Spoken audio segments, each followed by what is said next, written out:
Welcome to the Shock Your Potential podcast with your host, Michael Sherlock. We all have potential, but sometimes we need inspiration to get us to our peak performance. Whether you are starting out in your career, ready to move up the corporate ladder, or taking the leap into entrepreneurship, Michael's guests provide powerful tools and resources to shock your potential. Shock Your Potential is a global professional development training company committed to your unique journey. Learn more about us today at shockyourpotential.com. Listen in to today's expert. Thank you for joining us on another episode of Shock Your Potential. I am your host, Michael Sherlock, and all month long, we are talking to some incredibly elite entrepreneurs. And we're talking about not only the plus side of entrepreneurship, but some of the lessons we've all learned along the way. My guest today is Jeff Morill. He co-founded Planet Subaru, your undealership, in 1998, and built it into one of not only the most successful privately held car dealerships in the US, but also what he likes to refer to as an ethical dealership. And I think that's a really critical element we're going to talk. He started many other businesses in automotive, retail, real estate, telecommunications, and insurance, and all of them have generated over $100 million in annual revenue. And his achievements in building profitable and ethical companies has been featured, because not only do we want to know about it, we want to know how to do it. And so he's been featured in a variety of national media, including USA Today, Entrepreneur Magazine, Automotive News, the Boston Globe, and many, many others. And so I can't wait to talk to him today, and also to talk about his book. And this book called ProfitWise, How to Make More Money in Business by Doing the Right Thing. I think it's going to challenge us to think about that element of when is a sale, and when is sale a really incredible merging of what somebody needs when they need it and being able to deliver it to them in a way that makes sense. So joining me today is Jeff. Thank you so much for being with us. Glad to be with you. I'm grateful for the opportunity to share some of these ideas with your audience. I know you've heard this before, because everybody, when I talk to people that say, I hate sales, and I love sales, so it always makes me laugh. But people who equate sales with I'm going to do the air quotes, quote unquote, used car salesman. I've always thought that gives car dealers and car salesmen a really bad rap that they don't need to have. But obviously, in every sales environment, you can have players that aren't operating ethically. What is the history behind how you began to operate Planet Subaru, and what was your purpose with that? What did you really want to achieve? When we opened in 98, just functionally, we saw an opportunity to differentiate ourselves from the terrible state of the showroom experience. Mm-hmm. And I mean, everybody who's bought a car probably over the years has had at least one or maybe many bad experiences in a showroom. So we thought about why are those experiences the way they are and how can we change them? So that was our competitive advantage that we wanted to engineer into the culture and into the business. To answer the broader question about why we did it, we'll jump right into the psychology of it. I grew up, and my brother, co-founder, business partner, we grew up under very modest conditions, and modest is the nicest way I can describe it. I think we have some hole to fill in our lives around scarcity, and we thought that it was a way to create abundance. And that was really important to us. I mean, there were other things. We could have become teachers, or we could have served the community or the world in some other way, but we wanted to make some money because we didn't have much, I guess is the short answer to that, and to be perfectly candid. But that wasn't enough. And we knew from the beginning that we wanted our lives to be about a lot more than just moving iron and making profits. And it's worked out very well that the business is large enough, and the other businesses that we've bought have put us in a position to do some pretty neat things in terms of giving back and serving the community, directly through financial investments to community nonprofits, but in the way we staff the teams and those kinds of things, we've been able to really energize the community and attract people who have traditionally not had the opportunities to be in our industry. Well, I love that on so many levels, especially, you're talking about taking something like this and making it truly a competitive advantage. But to do so, you have to create a culture that operates ethically, that operates the same way every time, that really is going to give people a different experience. Running a very large organization, it's not always easy to make sure that that culture exists all day, every day in the spots that you're not looking. How did you craft that? How did you keep that going and get people to buy in enough to make sure that what you wanted to accomplish with that culture actually was what was happening? Well, let me start by saying that, and again, just in full candor, I think it's important to understand that with all the success we've had, we've had some struggles too. As recently as today, we had to ask a senior member of our management team at the Subaru dealership to work for somebody else, and he had been with us over 10 years. And it turns out that we learned that he just wasn't treating his people very well, and it was to the point where it wasn't like something we felt like we could work with. We felt like it was something that was really a deal killer. And so I'll tell you that we opened in 98, we're 21 years in now. No, that's 23 years in, and we're still working on it. So I guess I look at it like a garden, that it's growing and it has its own energy. And we have to go in and make sure that we're providing it with all the resources it needs, whether it's not to push the metaphor too far, but water, fertilizer. We have to do weeding, from time to time, to remove people that either just should have never been hired or have lost their way. So I think the short answer is it's a ton of focus on making sure that the stated values that you started the company with are actually alive in it every day. And I'll tell you, with again, in all candor, I think we're really good at it, but we're not perfect, and we fall down on it. And the conversations we have when something like the incident that I just described earlier occurs is we do some soul searching. We say, how did we not discover this early enough, and where were the lessons? Where are the lessons that we can draw from this to make sure that we have an opportunity to prevent this from happening in the future? So I think that's part of it. I'd add one more thing too.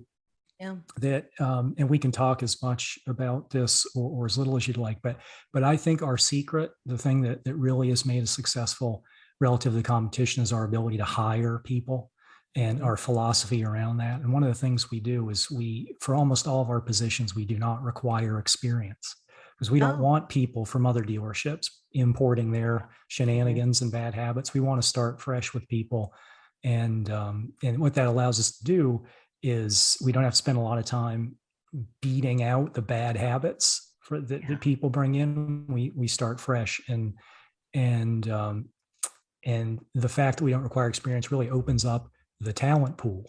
There was someone who introduced the term to me, talent puddle, which is what you get when you have too many filters. You just don't have enough water in there. But we're very open, because you don't have to work in a dealership before. You don't have to work in sales. Even if you want to be a technician at our dealership, of course, we're happy to take experience there. That would be the one difference, where we're willing to look at experienced people. But we also have an apprentice program. If you just have an interest in working with your hands, we can take you right out of school, right out of another career, and train you to become a technician. When you were talking, first of all, I was laughing. I love that talent pool versus talent puddle. I worked for about 10 plus years in the hearing industry. And I was very much the same way when we were hiring new salespeople. I didn't necessarily want that person that came from the Miracle Ear or the Bell Tone. Not that there was anything wrong with that, but if we were hiring somebody that we could develop and train and certify ourselves, then I could have more variety. I could take somebody from a different industry that, had our same philosophy. And it wasn't, maybe there's some extra steps in there, but it's a really great opportunity. But I also want to thank you for sharing the fact that many times people see, in our Instagram world, we think that everything's perfect. You have an incredible business that you've had for 23 years. It must be, it must have always been this great. No, there's still challenges. You have to work at things. You can't just plant the seeds and walk away and then harvest the fruit a few months later. You have to tend to that garden over time. And I think that's the same thing with all of us in our businesses, is that honesty. It's not always going to be perfect, but if the course that we're on is leading in the right direction, and we do the right things along the way, we should have more good outcomes than poor. Yeah, I think that it's kind of like a bank account that as long as Mhm. you're always making more investments than withdrawals, Yeah. then over time you're getting a compounding interest effect. And certainly that's the case. I think a lot of businesses, though, if you lose the interest in making those investments, the withdrawals happen sort of automatically. You know, Yeah. the investments don't.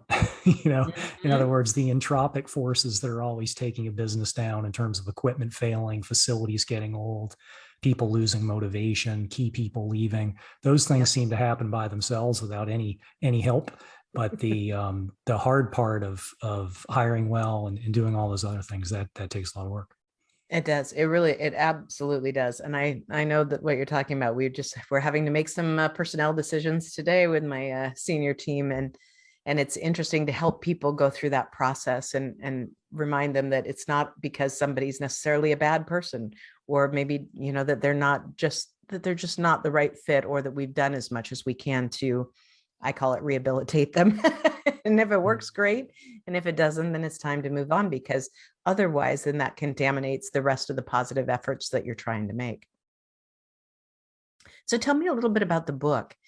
Tell me about why you wrote this book. What do you want to accomplish with this book? I know that that you donate your author royalties also to charities and different things that you do, but talk about what you wanted to accomplish with this, and is it accomplishing it for you? It is. What I want to do is articulate this vision and hopefully inspire other entrepreneurs to think about it the way I do, which is that you can align all the pro-social things in your business with making money. And another way to describe that is you can help a lot of people along and bring them along in your wake without hurting your business. In fact, it helps it. So I'll give you an example. If you're just going to write big checks to local charities, then that's kind of a zero-sum situation there, because for you to strengthen them, you've got to weaken your cash position. But Right. let me use this example. One of the things I'm really proud of at the Subaru dealership, we've hired many female technicians. And this is shocking, but only 1% of technicians, automotive technicians nationwide, are women. Only 1%.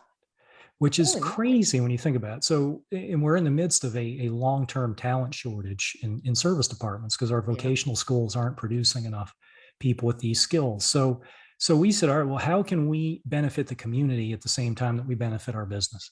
So we invest a lot of effort, and we can talk about that. It's discussed in the book if you want more details about how we did it. But we brought aboard the first woman and then continued that success. We've had as many as 7 on our team out of about 30 technicians.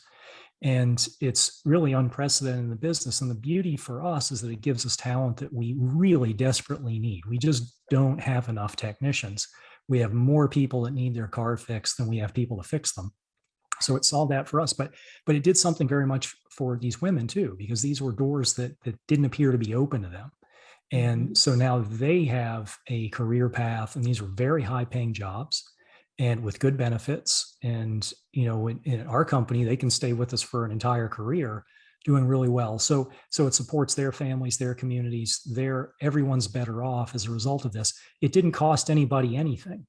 And that's just one example. And I talk about many in the book, or I could talk about some more too, in terms of our environmental initiatives, the projects we do with the dealership that reduce our environmental footprint, but also reduce our expenses.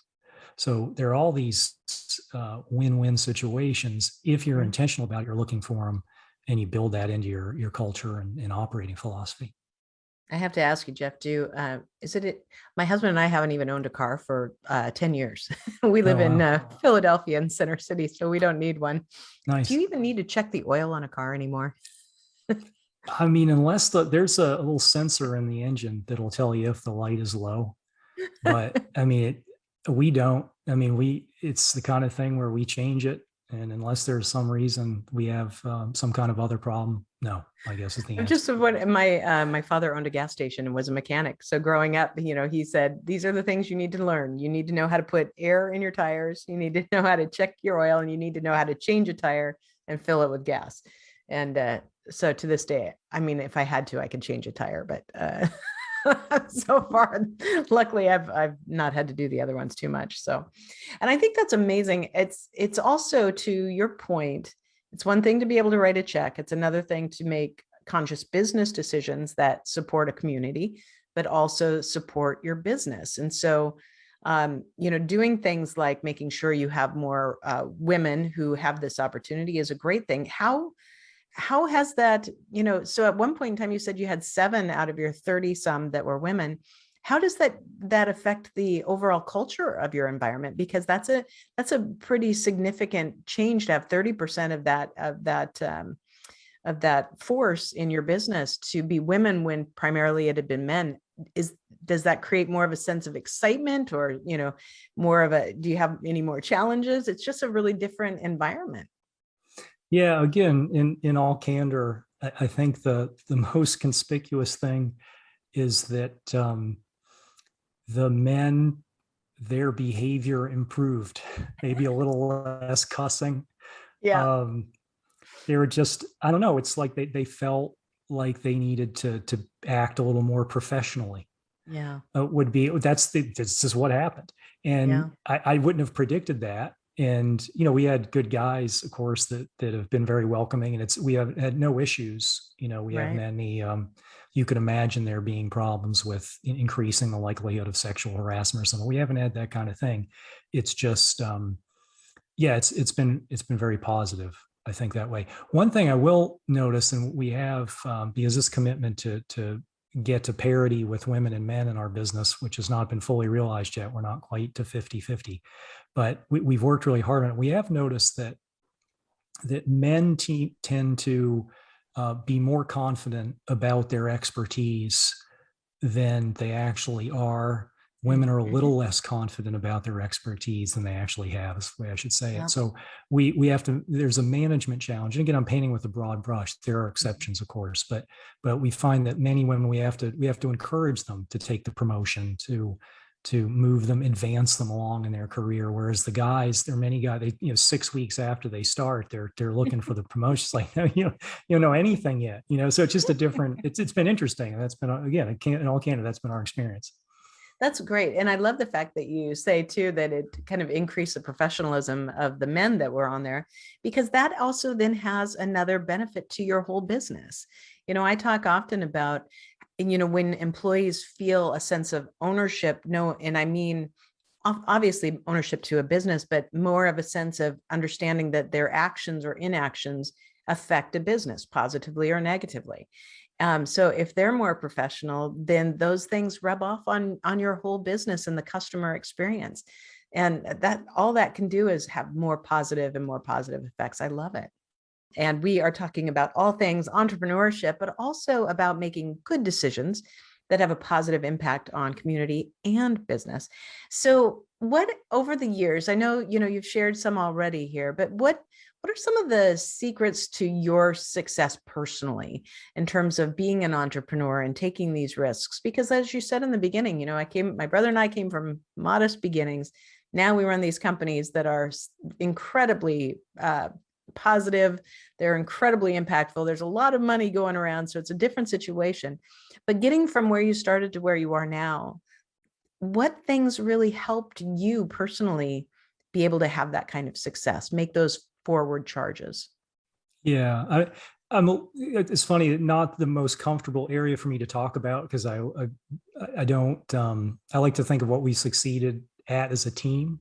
But I want to make sure I answer your question. So at the risk of being immodest, I think I have a very high pain threshold, which has served me very well, because opening a business and then running it under these complicated circumstances, adding additional businesses, times have gone on. Anyone who's owned a business long enough knows there's lawsuits involved. People sue you for crazy things.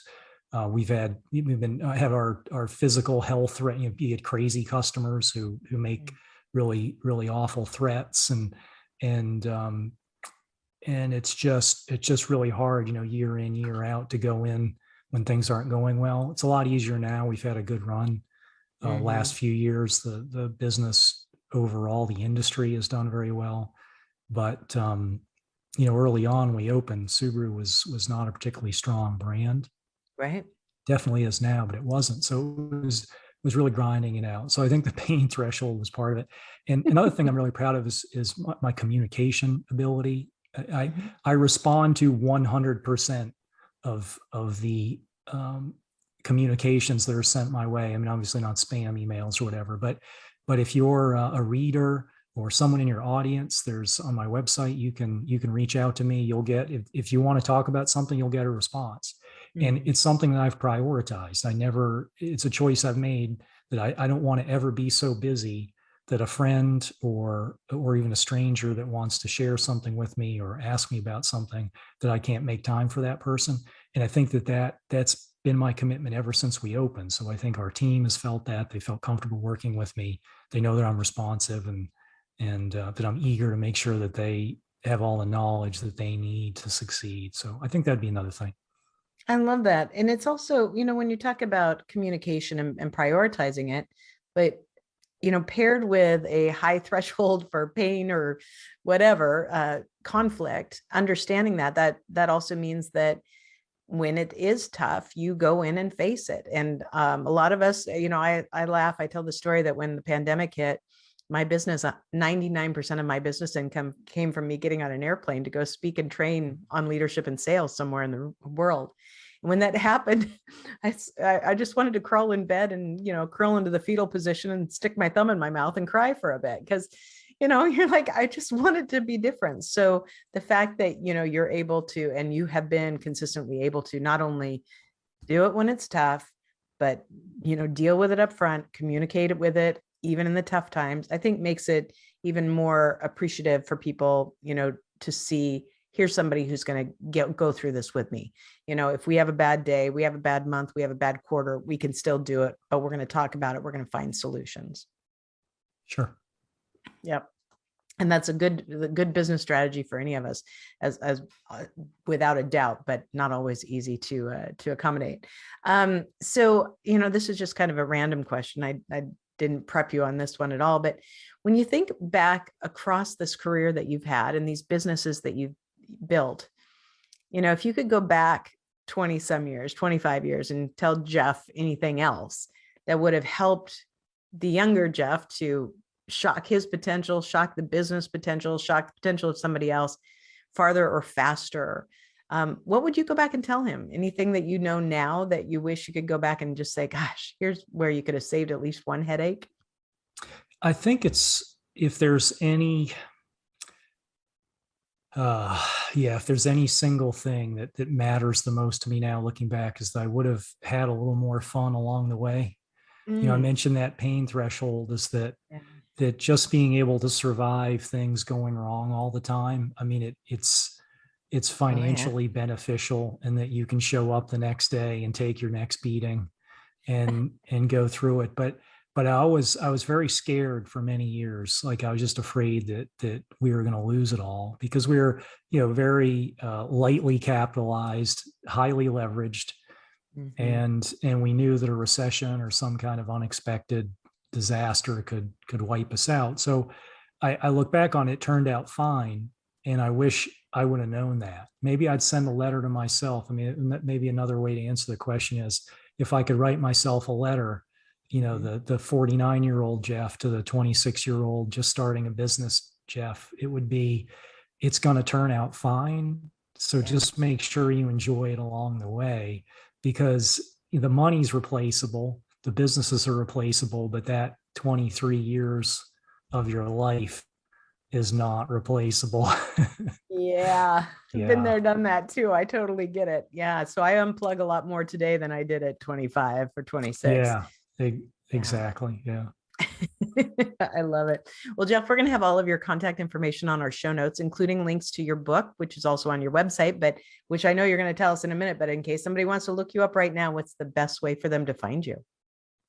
JeffMorill.com, and my last name is Morrill. I love it. And I should mention too, there are a lot of resources there too that are, if you, whatever your book budget spent for the month or the year, there's some bonus chapters there, and there's a lot of resources that we use within our business that might be of utility to business owners now in terms of our hiring documents and that kind of thing. Oh, great. Yeah, I took a brief look at it. There's a lot of great stuff and some good blog articles. So yeah, anything that you need, I think they're going to find on your site. I love it. So before we go, do you have any last words of wisdom or pearls of advice for my listeners and viewers? Yeah, maybe one related to the previous question about the advice that I'd send to a younger Jeff. One of the things I did do well, this was not a mistake, was not a failure, is that I started the business with love in the model. And what I mean by love in the model is that, human institutions ultimately need to be there for the benefit of people and to serve others and to benefit the earth in some way and to minimize harm. Like if all your business does is pad your pockets, you've failed. I don't care how rich you are. That's where I'm coming from. So if you're going to succeed in business, obviously you need to watch cash flow and you need to hire well and you do all the things that make sense to keep your business profitable. But I think along the way, just make sure that you're doing it for the right reasons, that you're taking care of people. You're taking care of the people that work for you. You're taking care of your customers and looking out for their interests, and also that you're taking care of yourself, because those years can roll right by and you wake up one day and wonder where they went. Yeah, I agree. I love that. Love in the model. I think that's going to be the title of your episode. There we go. Great. Jeff, thanks so much for sharing your story with us and sharing your motivation, some of your honesty, and being our guest today. It's been a great pleasure to have you. Thanks, Michael. Thank you for joining us on another episode of the Shock Your Potential podcast. Learn more about us today at shockyourpotential.com, including details on Michael's 2 best-selling books. Tell me more, how to ask the right questions and get the most out of your employees, and sales mixology, why the most potent sales and customer experiences follow a recipe for success. And as always, don't forget to subscribe, rate, and like us today.